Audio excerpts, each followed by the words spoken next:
You know, it's a fun thing that nobody really does anymore. Greatest hits albums, right?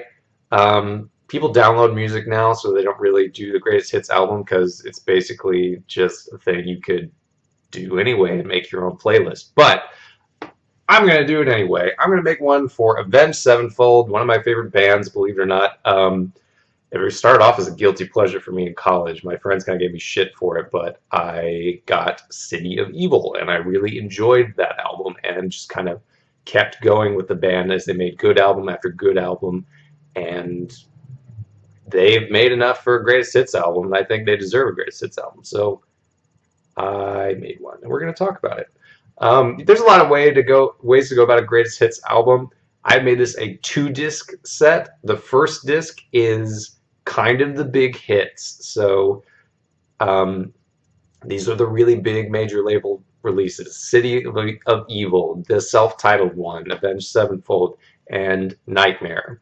Disc two, I have songs from some of the lesser known albums as well as as peppering in songs that I like that didn't fit on the first disc. So I kind of went about it multiple ways, but let us talk about it. And by the way, I was a nerd and looked up the run times of these songs to make sure they would actually like fit at least time wise on an album. So just trust me in that I did the research for some reason. But track one, disc one from City of Evil, Beast and the Harlot. Track two, Burn It Down. These two, in my mind, kind of sum up what Avenged Sevenfold was doing at the time. They also remind me of like a Sonic the Hedgehog soundtrack if it was played by a metal band. So I felt like those two fit in there. I think they were both singles. Beast in the Harlot was a much bigger single. Burn It Down may have just been a promotional one, but I like the sound of them next to each other so much I stuck them on the front.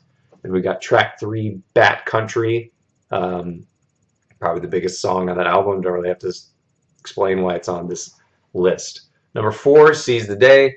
Not the most Avenged Sevenfold sounding song in the world, but that's how I got into the band, and I really like it. It was a single, so it's on this list.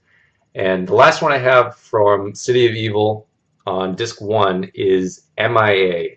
Now, I really like the closing sequence of songs on this album. They're pretty long. They're definitely not single friendly, but they're all kind of on the same theme, the same topic. Just someone in a foreign land as part of the military fighting a war they don't necessarily totally believe in, but they're mostly concerned with getting back home alive. I thought MIA was the best one of those three songs that really encapsulates that idea. And there's also, I mean, it's almost 9 minutes long, but there's still some definitely catchy moments that I would find myself singing to myself at work randomly years later. So that's it from City of Evil. Track six is Almost Easy, lead single from the self-titled album.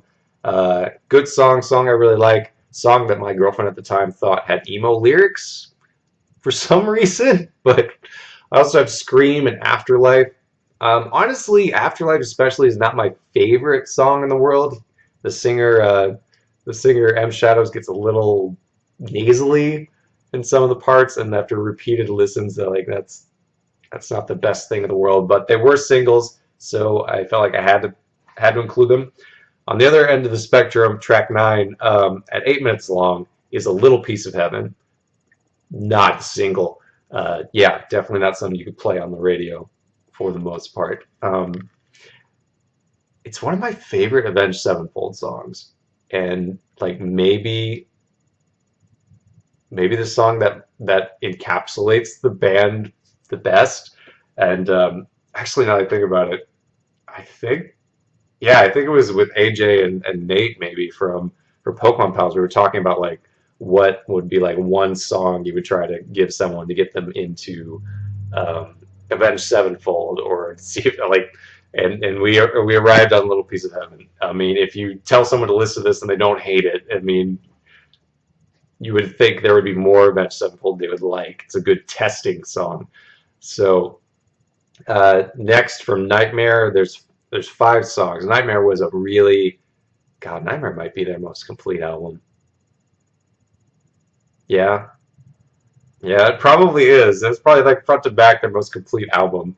And it had a lot of radio hits on it, alternative radio, where I listened to at the time, the radio station I listened to, 105.7, The Point played the crap out of this. So, Nightmare, obviously, Welcome to the Family, Buried Alive, So Far Away, all big radio hits.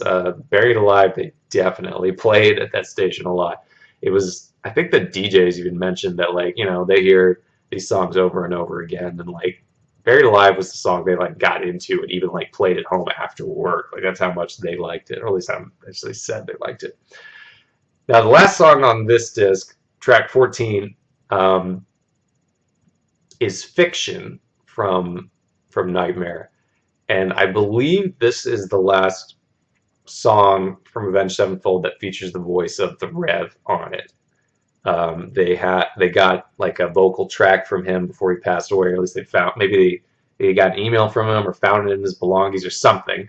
They were able to get some vocals from that. So it's a good song anyway, and I feel like it's I don't think it's the album closer in Nightmare, but it pretty much it almost is, and I think it fits nicely here. So this album was this side was mostly this CD was mostly like hits, but then Fiction I think kind of switches it up a bit right there. So disc two, again, this is the one that has some of the lesser known albums and stuff that I just liked from other albums, but I didn't feel like they needed to be on disc one. So we're starting with Critical Acclaim from the self-titled album. Good song. Maybe the most controversial or angry or whatever from them in a way, just certainly the most talking to the critics of the band that they've ever done. Maybe the most Trump country song they've ever done, because let's be honest, Avenged Sevenfold at times is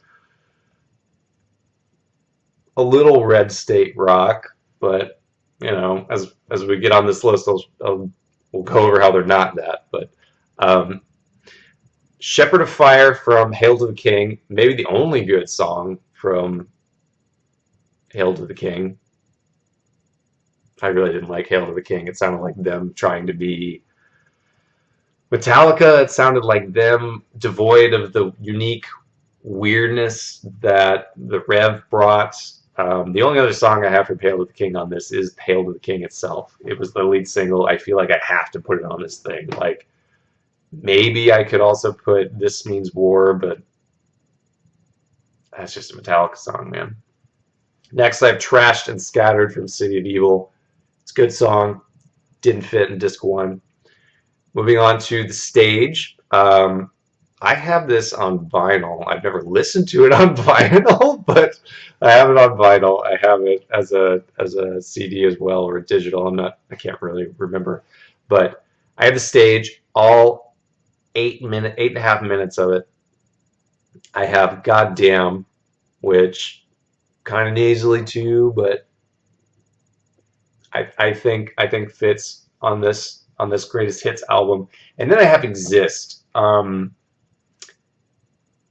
I really appreciated on this album how they just went nuts with like the sci-fi prog rock stuff. So Exist is 15 minutes long, almost closer to 16 than 15, and has a spoken word section by Neil deGrasse Tyson. It is weird. It is epic. I don't care that it's 15 minutes long. I'm putting it on this, my made-up greatest hits album. And I haven't made another album since, so I got 3 more tracks that have come from older stuff. I got Danger Line on Nightmare, because Nightmare deserved another one. I have Unholy Confessions on Waking the Fallen, I think is what it's called.